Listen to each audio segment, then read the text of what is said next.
Hey everybody, welcome to Hollis Does Brunch. It's another special collaboration between Uprisers and the hashtag 2020 Census. We're bringing you a dope lineup today of three incredible MCs. We are talking to Dumbfoundead, we're talking to Utkarsh Ambudkar, and we're talking to Puerto Rican rising star Nohemy. And we also have Luis here from the US Census Bureau to chat with us about the census and why it's important, why it influences the next 10 years of what we have, what our communities are provided by federal funding, and why it's super important for you to fish out that little mail code that came in the mail that's probably under a pile of a dozen other envelopes, and make sure that we're all counted and we're all heard. We're going to start it off with a live conversation between two incredibly accomplished MCs, battle rappers. They both actually got their start in battle rap, and now they're both really dynamic writers, actors, and have really taken taken on the film and TV world and even Broadway by storm. And even though they are both incredible in their own right, and have a lot of the same origin and are working in TV and film, they actually have never met except for today here on Hollis Does Brunch.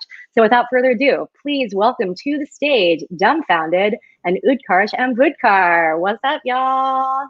Hey. How's it going?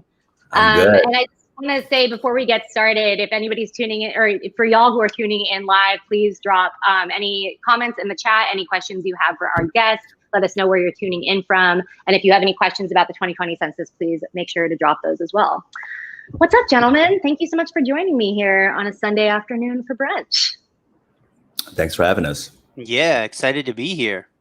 No prob. And it was really dope to be able during sound check to hear you guys like virtually meet for the first time, even though there's so much intersection and mutual relationships between the both of you. I was gonna say that, like, I'm really surprised we haven't met because we're into the same things. Our roots are very similar, different coasts, but 100%, yeah. I mean, I've been out here for like 10 years. It seems like we should have crossed paths, and I've been such a huge fan he told me to call him Dumb, of Dumbfoundead, of John, for a long time. I think all of us saw your video in the Asian American community, Safe. Oh, by the way, did you have to clear those samples, the movie stuff? Did they ever come for you? No, we were always afraid before uploading it. Like, we knew that was going to be a possibility, obviously, but we're like, yo, whatever studio comes for me are going to look like dicks. Like, they're just gonna look like assholes. So I don't think they want. We were like, so we risked it. We put it up, and since then, no one came for it. Yeah, dude, it's so good. And new track, Washed. Hollis, I know you helped on that track too. It's just what you're doing for hip hop and for the community is so dope, man. People like you astound me because you build things that are experiences from the ground up, and you create these moments and this artistry that's really like, even the Washed video, you're like, cool, I'm just gonna have like an old dude, I'm going to get somebody to play me, I'll be in the laundromat, just the creativity behind that. I make music, but sort of the overall visionary type vibe, that's always kind of eluded me. And I sort of appreciate it and am inspired by it. And I mean, constructively, I'm very jealous of it when I see it in other people. No, I appreciate it. I feel like we got to do something eventually, like later down the line, because, you know, we're in the same world and we do the same things. We can do some crazy shit. But definitely, I mean, with videos and things like that, I just always want to do something a little bit more truer to myself, because growing up, I definitely looked up so many rap videos where they looked like these superheroes and cats that I wanted to be, but I wasn't really that, or I couldn't really do that, you know? So I learned later on, it's like better to lean into exactly like who I am, whether it's self-deprecating or more comedic or whatnot. So. Word. I love that. Same here. Well, I'd love for you guys to just give us a quick intro. I think your names and your work precede you, but just for folks who are tuning in, if you could just give us a little taste of who you are, what you've been up to, and also what you're bringing us for brunch. So, Dom, let's start with you. I got a little granola and non-fat Greek yogurt. You know what I'm saying? A healthy breakfast. You know, we got us rappers, we got to last longer. You know, we're a dying breed out here, and we got to stay healthy. But what my I come from, I would say originally battle rap. You know, a lot of people just like to introduce themselves as a rapper, but I would truly say my origins are battle rap. I did that before even recording my first song. Always freestyle on the streets and battling, and there's certain battle rappers who don't make any music at all. They just focus on that. So I respect the craft enough to be like, oh, that's what you do, you know? So I came from there, eventually started making music and touring and being a musician, but also now dabbling into TV and film and writing and trying to combine all those things together. So that's what I'm doing. Ooh, very dope. Utkarsh, can you break us off a little bit of an introduction? Let us know what you've been up to. Maybe fill us in on Freestyle Love Supreme, which was an incredibly dope documentary. Yeah, like Hollis just said, you can see this documentary that I'm in called We Are Freestyle Love Supreme. It premiered on Hulu a couple weeks ago. It sort of details the return of this group of freestyle rappers that I've been in contact with for the last 15 years and sort of documents our reconnection and where we were 15 years ago, and sort of it culminates with us doing a Broadway run, which I just finished, 6 months ago, but COVID kind of made time stop. So last week. What else? I've been in some movies and some TV. You know what? Just throw up my IMDb right now. Bang. Bang. Just do it. Like, very similar to Dumb. I started in freestyle and battle rap, and freestyle MC has sort of been at the core of my identity for as long as I can remember, and everything acting wise has sort of branched off from there. And that's kind of it. I'm trying to think of what else is going on. Oh, there's a really nice cartoon for any parents watching or anyone who's just interested. It's called Mira Royal Detective. It's on Disney Junior. It's the first all South Asian cast on television in an animated format, and I play a mongoose sidekick named Chiku, and that I think airs every Friday on Disney Junior, and it's great for I think we're in a time right now where everyone is really committed to opening up their sphere as it comes to their experience with other cultures and ethnicities, and with everything going on in our country, specifically how we support one another and educate each other on our separate cultures. And I think Mirror is a great way to start with your kids. I love that. Thank you so much for hipping us to that for all the parents out there, people who are hanging out with the little ones. Oh, and I got this smoothie. There you go. Tell us more. Tell us more about the smoothie. I think there are nuts in it. There's something crunchy, maybe cashews. There's seeds of some sort. It's bird food mixed with some fruits. I'm sure there's some yogurt in here too. It's tasty. My wife, who's incredible and wonderful and amazing, made it for me because she didn't want me losing energy halfway through this. And I feel energized. That's amazing. You got to go the distance. Well, I don't know what I did really this morning, but I had a leftover hamburger patty and some leftover rice. So I was like, can I try to make a Loco Moco, even though I don't have any gravy? And I just want to show you guys the results of that. That looks fire. So I just literally used leftover rice, a leftover hamburger patty, cracked an egg, and I made some gravy for the first time ever. All you need is flour and chicken stock. Yeah, I would rather be eating that. I would rather be eating that right now, to be honest. I was like, it's a strong choice for the first meal of the day, but I am about to go in because we all need our energy. It's going to do the opposite of a smoothie for me. I'm going to have the itis and crash hella hard. So I'm wondering, again, there's so much connectivity between the both of you, and I'm curious if you guys could share a little bit about your origin story getting into battle rapping and kind of how you found the arts, how you found your expression through rap. And also just, we're all Asian American coming from our Asian backgrounds. And I'm curious what it was like for your families to be like, oh, okay, this is what you're pursuing. We thought you were going to pursue X, or what that process was like for you. Yeah. My parents were like, you want to be a rapper? And I was like, yes. And they're like, you can't. No Asians are rappers. And I said, well, look at this guy, Dumbfoundead. He's rushing it. That's how I got my cosign.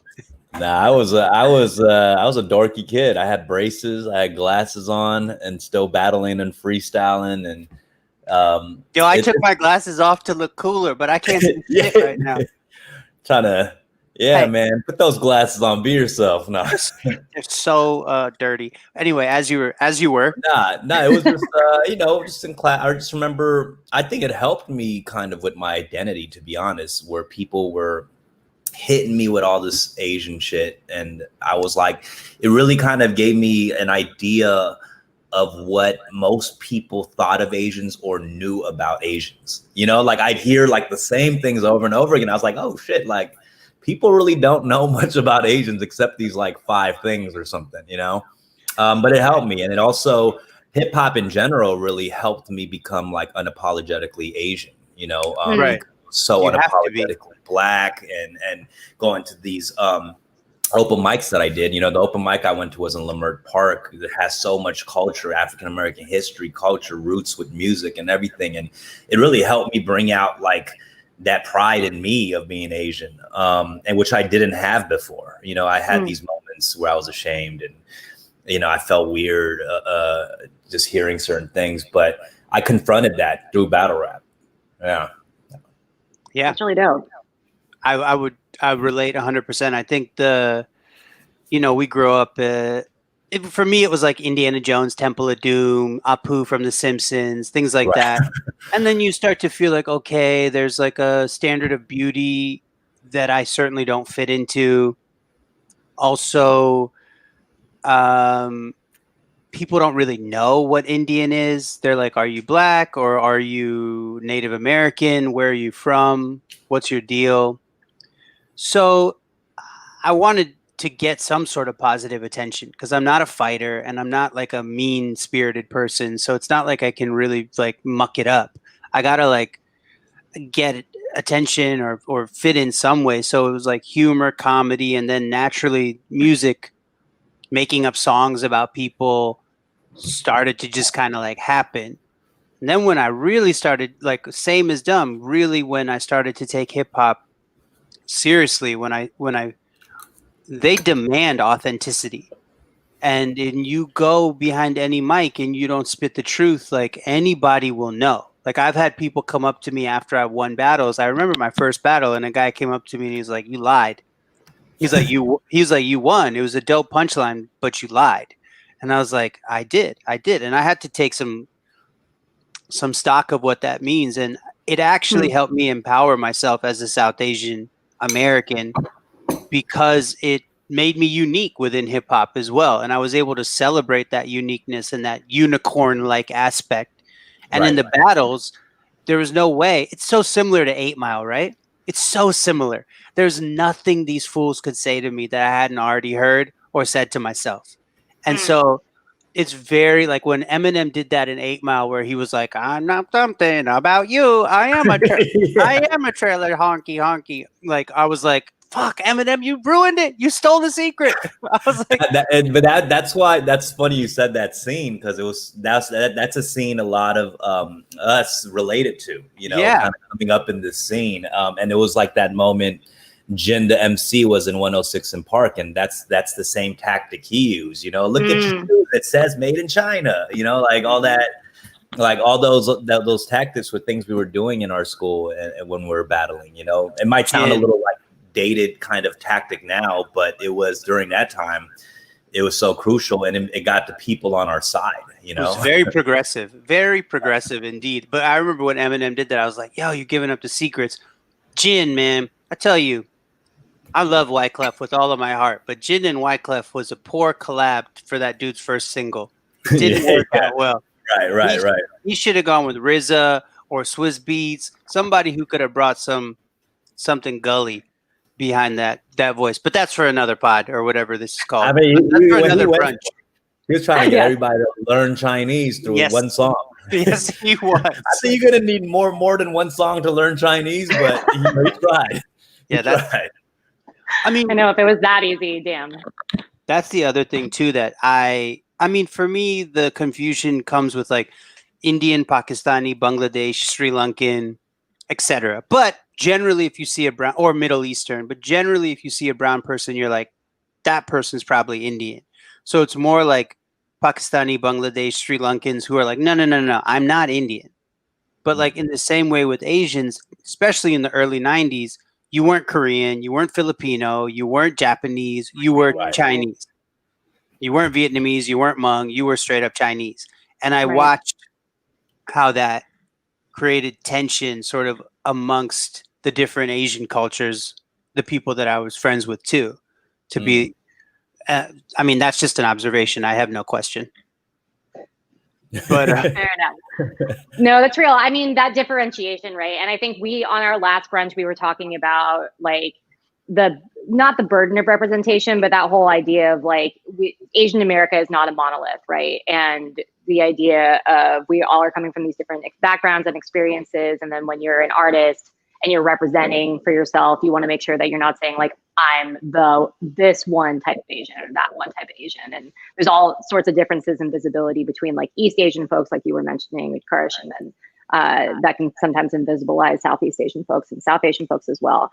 So I'm curious, both of you guys have found your way into Hollywood and talking about like being true, being authentic to yourself, like finding confidence and finding pride in who you are through the battle rap scene. And I'm curious how you've seen now as you guys are more mature creatives and entering into film and television and, Broadway for you, Utkarsh, but how do you kind of understand both the importance and the challenges of representation now when it's not just you getting on the mic and spitting anymore? There's a lot more layers and complexity to the way that you both work.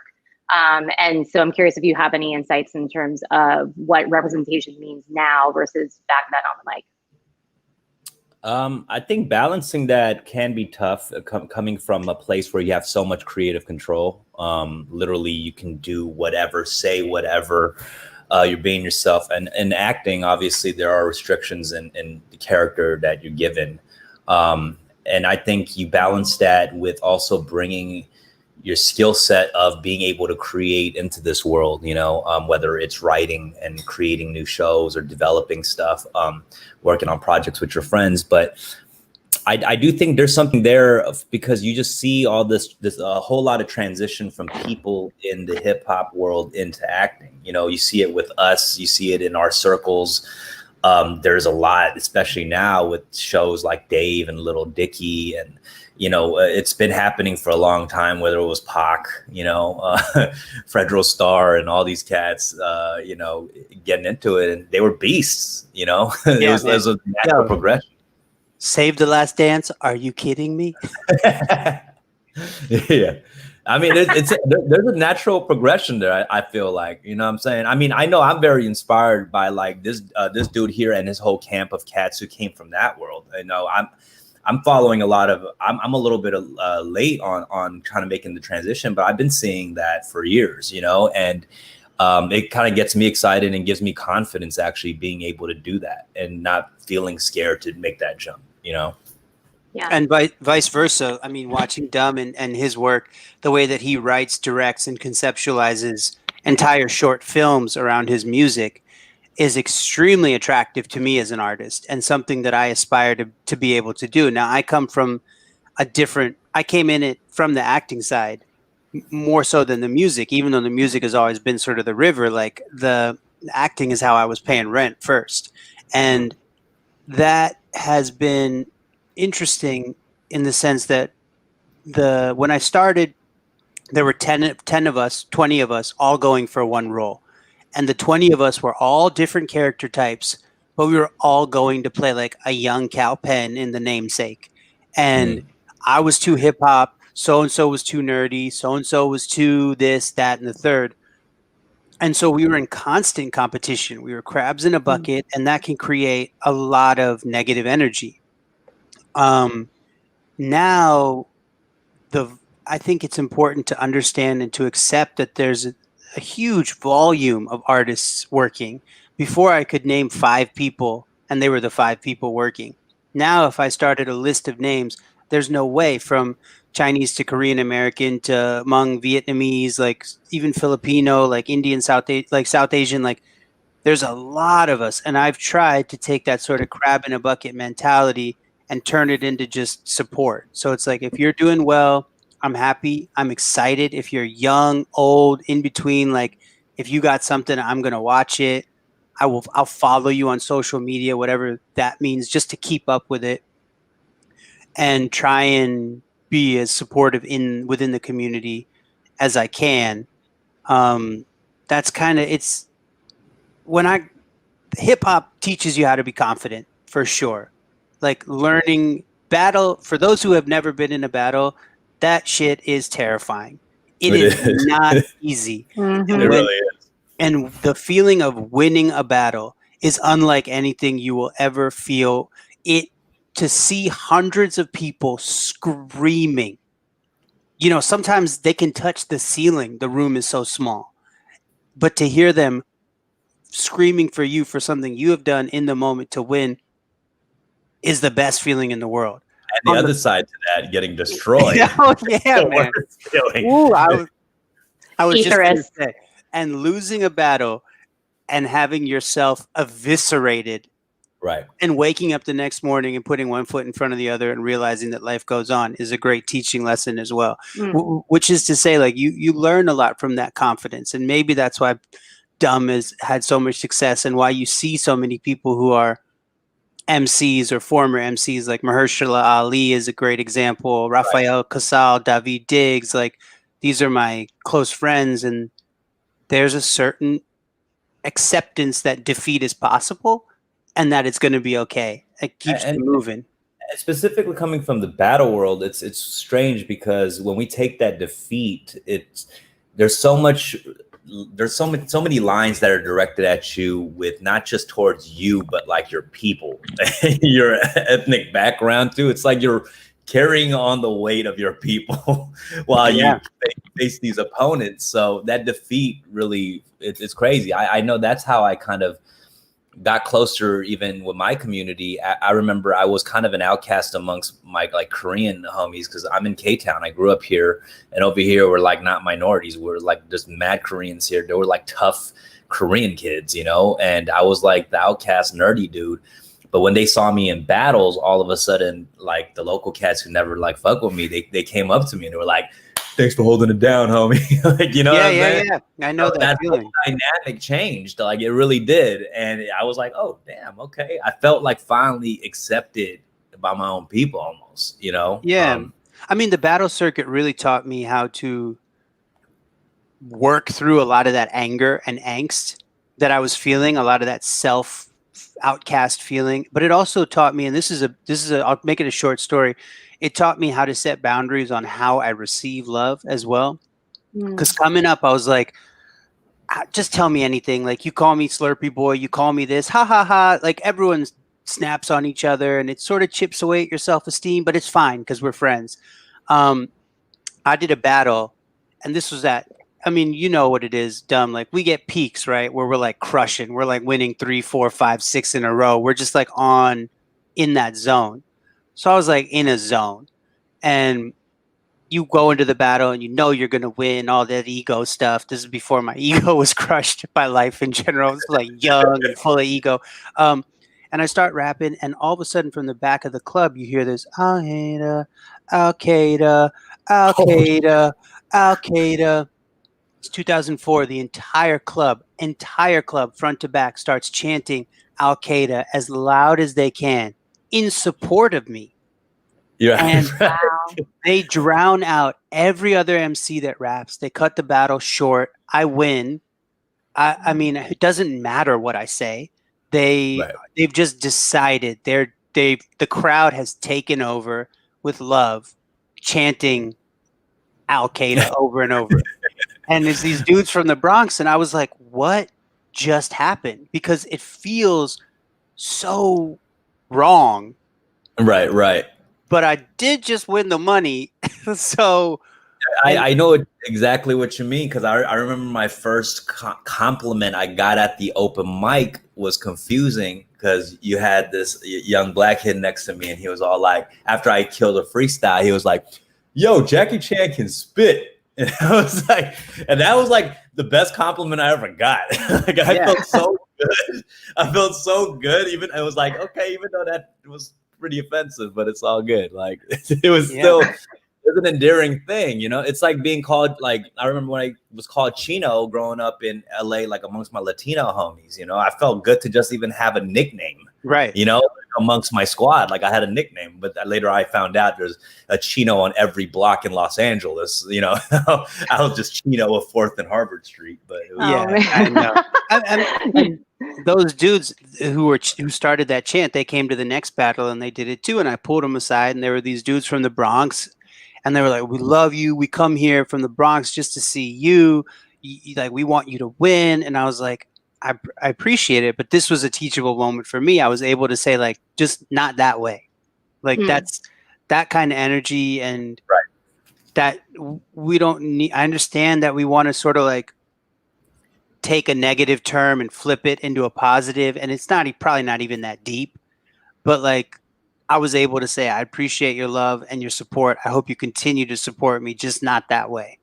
And the thing about it is, it's like in that world, and not just that world, but in a lot of worlds, you have to kind of earn their ears, and like earn these like teaching moments sometimes with like, just, you got to kill it, you know. And once you kill it, you can get in the ears and you can, you know, have those conversations. But you know, I don't think cats would even be willing to listen unless you fucking killed that moment on stage or whatnot, you know. So I feel like there's that kind of, you got to earn that a lot of times in these arenas that aren't really, you know, you got to be dope. Yeah, you know, that's real. Thank you guys so much. This has been an incredible. I want to have a part 2 and 3 of this conversation because I feel like there's so much more to explore. But you know, we had a comment here. I'm just going to highlight it really quickly, talking about like appreciating the real vulnerability of this combo, needing to hear more about these kind of conversations about invisibility, disrespect, internal egos, but also I think like what you really shared in that moment, Utkarsh, is thinking about like how can we take love and kind of like put it on our terms. Like, and it doesn't have, we're not just like accepting. I really relate with that as an artist. I think sometimes we operate from this place where it's like any validation is validation that I'll accept. And it's not my place. Like we operate from the scarcity mindset. If I push back in any way, if I try to define this or shape this in a way that feels more affirming or more accurate or more, you know, just more authentic to who I am, that I'm going to lose the love. I'm going to lose the support. And I think we can relate with that as artists and creators. It's like you need to kind of define yourself for yourself. And even if that means having a difficult conversation, I mean, that's important because that next time the people are going to rock with you in a way that's a lot more real to who you are. So thank you. The big difference, I'll say really quick, is like that the 20-year-old version of me who used to battle was very angry and very keen on pointing out and picking out what was wrong in his world and who was the source of that pain. Right. Now I have a lot of love for the world. I have a lot more patience with ignorance. I try to bring a lightness of being to my work and a sense of openness and vulnerability, and also like connectivity, right? I just want to love what other people are doing. So that's kind of like, that's the big difference. That's why I couldn't battle now, because I would just compliment whoever I'm battling. That's when you know. That's when you knew your battle rap career ended, when you got love for the world. You were like, I can't do this. No. I was like, nah, man.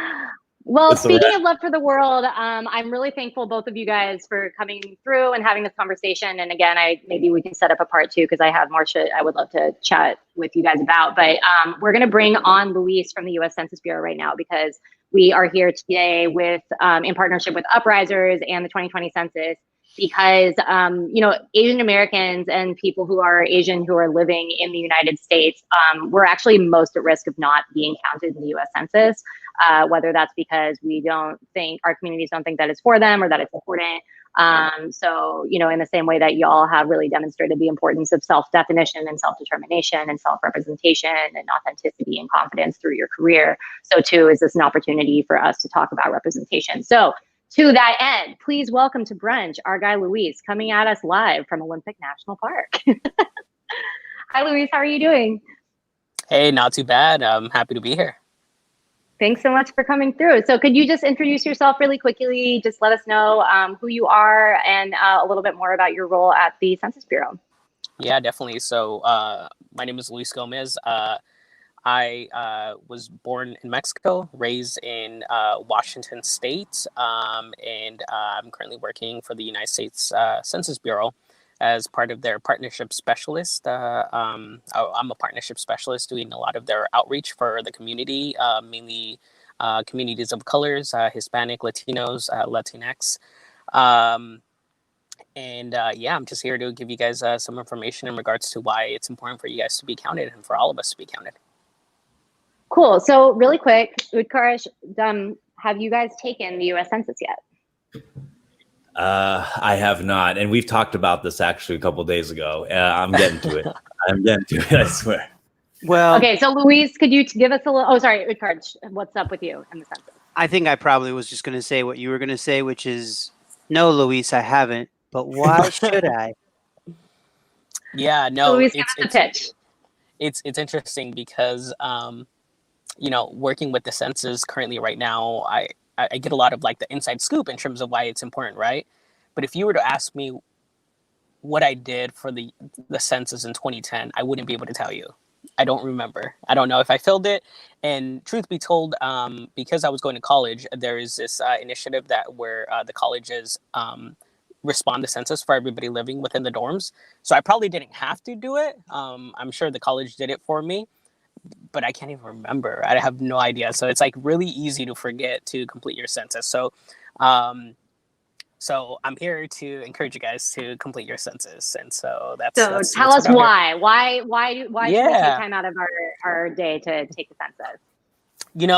I think first and foremost, one of the biggest things that's thrown out there in terms of the census and why it's important is a lot of money. It comes from the census, and a lot of programs are funded. It was originally estimated back in 2010 that it was $675 billion. Now it's estimated to be a little bit more than that in terms of money that it's allocated based off of the census. This goes to anything from roads to schools to let's say hospitals. Free reduced lunches in schools. And so it's just a lot of money that is allocated based off of where people are located. And so what the census tries to do is try to figure out where majority of the people are to be able to allocate some of that money. So I guess in a nutshell, people being counted allows for every section within the United States to get their fair share in terms of money allocation. That's just in terms of the money. The biggest and most important thing that I'm here to talk about is more so about being counted, making sure that your voice is being heard. Part of the census in terms of people being counted is representations within government, within Congress. Our voices are allocated based off of how many people are in a specific city. That's how representatives are allocated within a state. And so we are in a very interesting time right now to where like it is important for us to be counted. It's important for our voices to be heard. I think specifically it's important for us to be counted because we want to be represented. One of the things that you mentioned earlier, as I was hearing in the background, in terms of like you guys talking about being known that you're here, is the main reason why minorities are not counted is because sometimes it's difficult to know whether you belong here or you belong there. For example, me having born in Mexico but grown up here. I don't know where I belong. Do I belong in Mexico? Am I Mexican or am I American? Right. And so that whole dynamic, we have this thing in for people that are born in Mexico but come here, where I don't know if you guys have it as well, but we say we're not from there, but we're also not from here. Like finding your home. Where is your home? Right. At the end of the day, 3 years ago, I became a U.S. citizen. So I am American, right? And so in order for me to be counted and my voice to be heard here in the United States, I need to complete the census. I need to be counted. And so that's another way of empowering people to ensure that if you're here in the United States, you are American and you need to be counted. So that's my little spiel there in terms of why it's important. And so like I said, I think we're just in a very interesting times right now where it's important for people to be counted.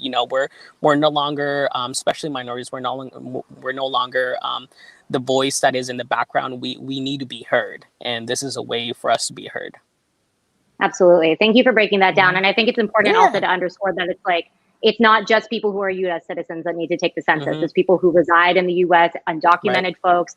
I think we need to underscore that this data set is extremely confidential and safe. I have friends of mine that have been skeptical about taking the census because they're like, oh, aren't they just going to send me junk mail? Or like, could the cops access where my address is if I self-report? And it totally makes sense, as I've been saying, like having skepticism of the US government or the federal government right now is 110% understandable. And but I think it's really important to underscore that like the US Census Bureau takes every precaution to ensure that individual data is not accessible by any sort of federal agency. ICE cannot get it to your shit. Police departments or sheriff's offices cannot get to your information.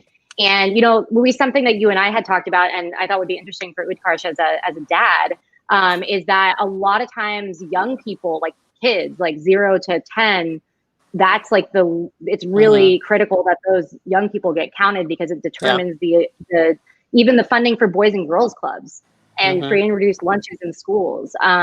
So yeah, I think that's ultimately it's something where it's like, I understand all of the barriers and obstacles that people have to taking it, or even if it's just pure laziness, not really knowing why it matters. But ultimately, you know, it takes 10 minutes to last 10 years, as we've been saying with uprisers.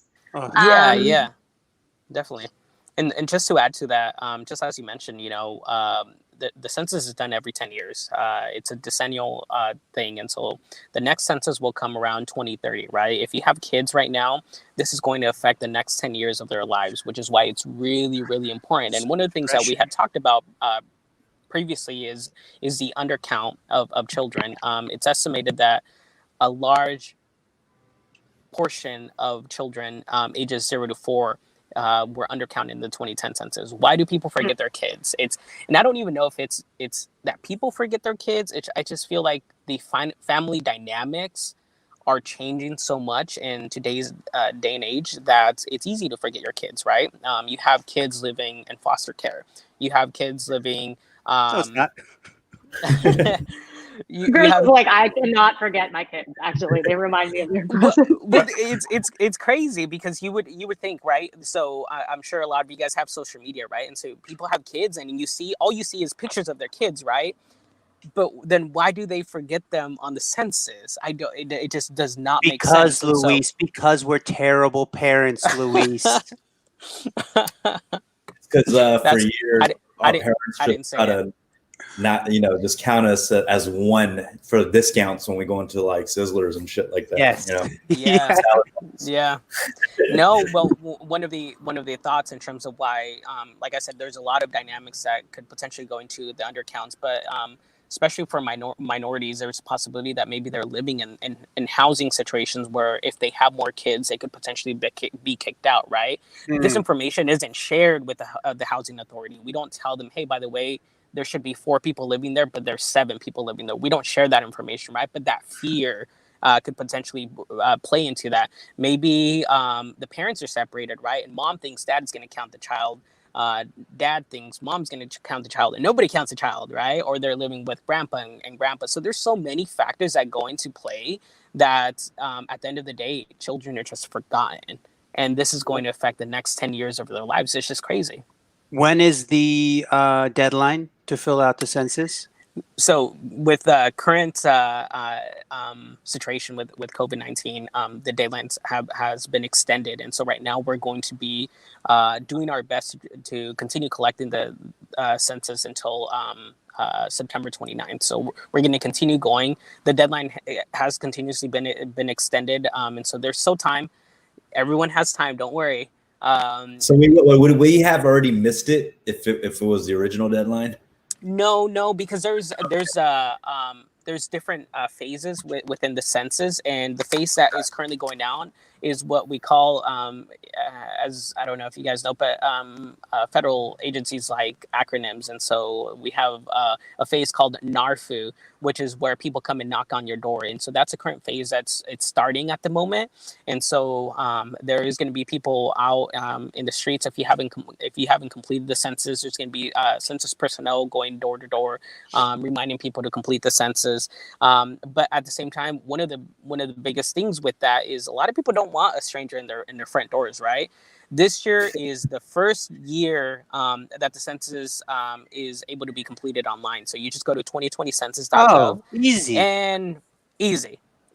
Luis, And next so- time lead with that, Luis. Oh, okay. I'm sorry. Hey, I was a little bit distracted because I was noticing that There we go.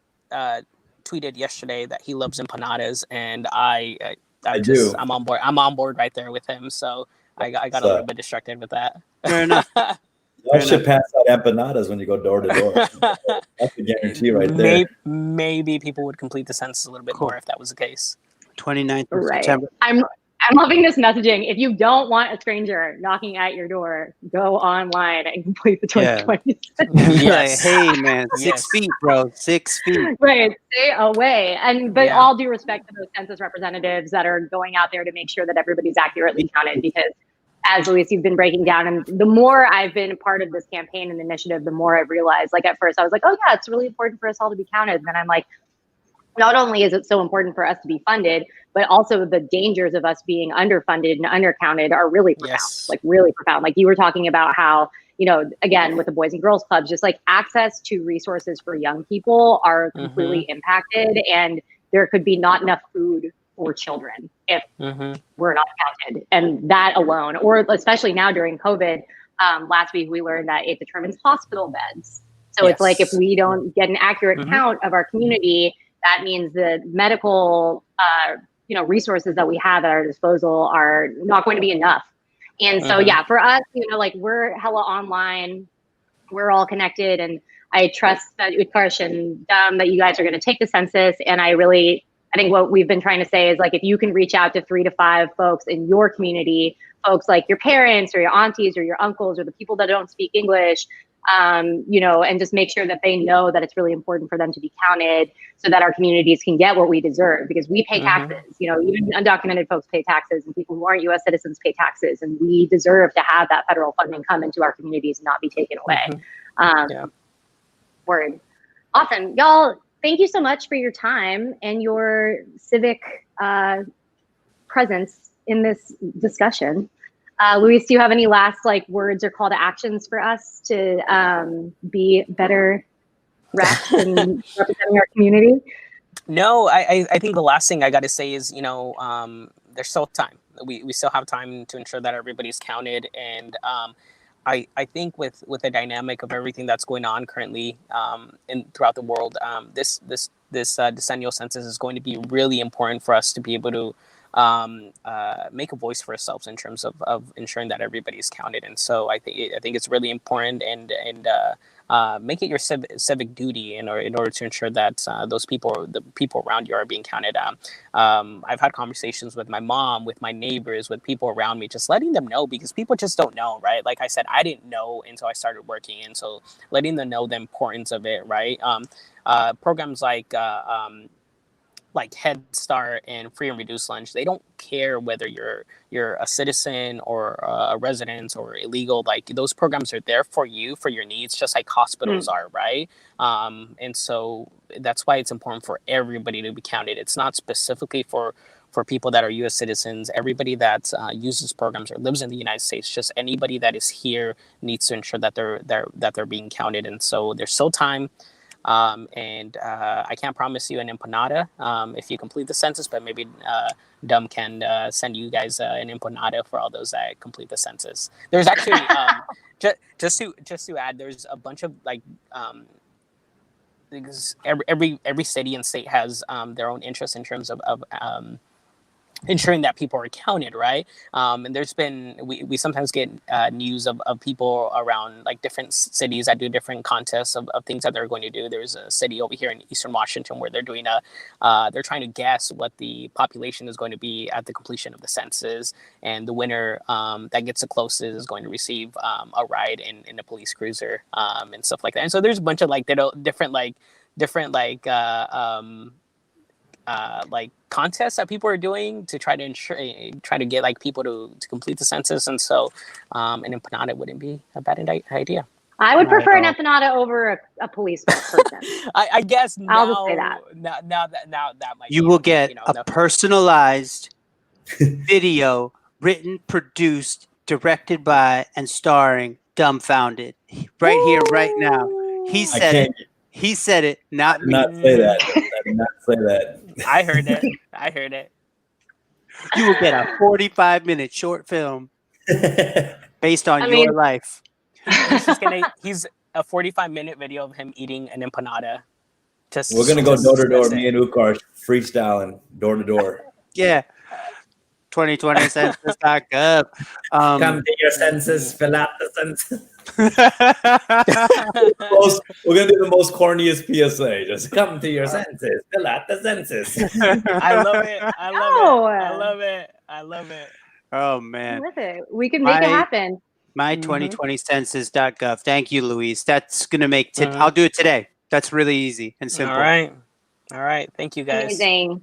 Y'all, thank you so much for joining me here on Brunch. I really like both the conversation that Utkarsh and Dum that you guys had about your origin stories. And even though this is the first time y'all are meeting virtually, I know that there's going to be I anticipate a collaboration.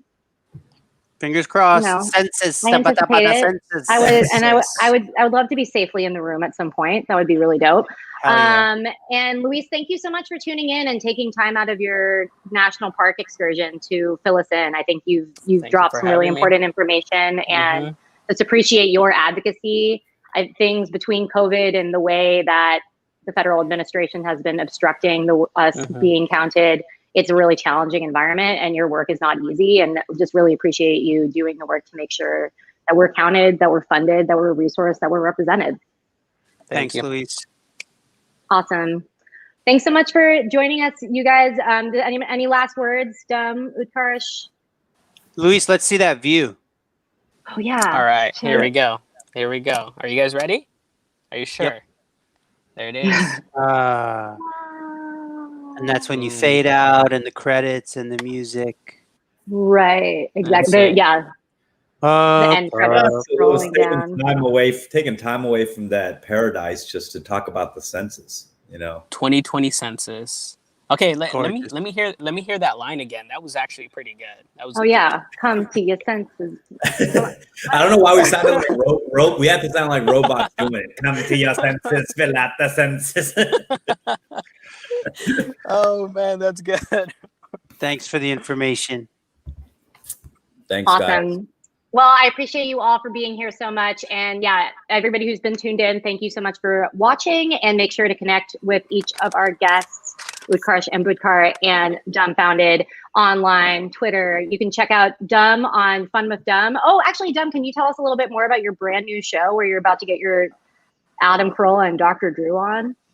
Oh yeah, I have there's a new network launching next month called Ven, and it's focused around like gaming and pop culture. And I have a show with former porn star, now writer, actress, all that, Sasha Grey. Me and her give advice on modern relationships and talk about all types of things. But you can call in; it's very interactive. You can call in from Twitch, Discord, online, really based around streaming and stuff. But we'll be shooting out of a studio, and it would be every Wednesdays and Fridays from 6 to 7 to 8 p.m. Pacific time. Great. Fun. Yeah. Amazing. Thank you. And Utkarsh, how can we tap in with your work? The children's show that you're working on. You can watch Mirror Royal Detectives on Fridays on Disney Junior. Search my name on Spotify. Dum's got great music. I got music. I have passable music. It's dope. I got great music for your pandemic needs, and that's that's it. Just happy to be here. Awesome. Thank you guys so much for joining me for brunch. It was wonderful to see you all, and we'll talk soon for sure. All right. Thank you. Much love. Thank Thanks, you. guys. Much love. Peace. Well, that was an awesome conversation. I am so thankful to have had those guys on. I am pre-recorded a conversation with Nohemy, and unfortunately I've been trying to troubleshoot this, but it is defaulting every time I try to play it. So I'm really sad about that, but I am going to upload my and Nohemy's conversation up to my YouTube. We had a really dope conversation. She's tuning in from Florida, but lives in Puerto Rico. And we talk a little bit more about her work. She also works in TV and film as well. And we talk about the importance of the 2020 census, especially for folks who live in Puerto Rico. So thanks again so much for tuning in to Hollis Does Brunch and our collaboration with Uprisers and hashtag 2020 census. As you see down here, you can fill out the census online, my2020census.gov. You can do it on your phone. You don't need the thing in the mail. You can input all of the information. Just make sure you get it done. Please reach out to your family members. Please reach out to your community members, your most skeptical folks. Just let them know that it's safe, it's confidential, and it's extremely important to make sure that we all are counted and represented and funded for the next 10 years. So signing off, sending you lots of love, and we'll see you next week for another amazing lineup and chatting more about the census. Take care.